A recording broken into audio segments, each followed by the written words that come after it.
Bonjour les amis, j'espère que vous allez bien. Une petite vidéo du congrès du CNCF, le Collège national des cardiologues français à Strasbourg. Je les remercie pour l'invitation pour une session commune avec notre collège. Alors, il y aura plusieurs présentations et dans cette session qui parle notamment de la prévention et de la gestion de la mort subite. Dans cette session, je vais aborder notamment un cas clinique et je vais aborder notamment un sujet qui est le gilet défibrillateur portable. Le gilet défibrillateur portable est une option qu'on peut proposer à nos patients chez qui on est en attente ou on hésite à leur mettre un défibrillateur implantable. Ce gilet défibrillateur portable a des indications de remboursement en France. Les connaissez-vous? Si vous les connaissez, mettez-moi un ou même si vous ne les connaissez pas. Merci de mettre un grand pouce bleu à cette vidéo pour indiquer à l'algorithme de YouTube que la chaîne existe.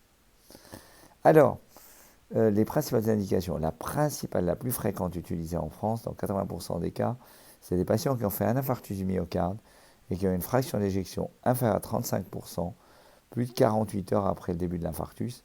C'est-à-dire, on pense qu'ils sont quand même à risque et qu'il faut les protéger. On les protège dans cet intervalle en leur mettant un gilet défibrillateur portable à la sortie pendant 6 à 12 semaines, le temps d'optimiser les traitements.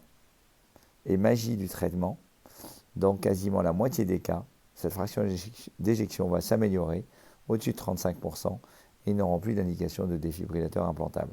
À défaut, il faudra envisager chez eux un défibrillateur implantable. Deuxième indication, qui est la revascularisation coronaire avec fraction d'éjection inférieure ou égale à 35%. Ça aussi, c'est une indication assez similaire. Cette fois-ci, votre patient coronarien ne rentre pas dans le cadre d'un infarctus, mais il y a une fraction d'éjection basse et vous le revascularisez, protégez-le dans cet intervalle. Les autres indications sont plus rarement utilisées en France. On a en attente de transplantation si on n'a pas mis de défibrillateur et on a donc ça d'une part et on a l'infection de défibrillateur qu'on a explanté et qu'on n'a pas réimplanté dessus le temps des antibiotiques, notamment si les antibiotiques sont en ambulatoire.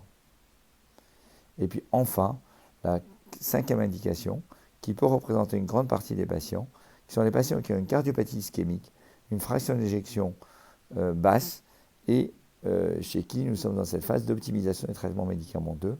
Le gilet défibrillateur portable est remboursé.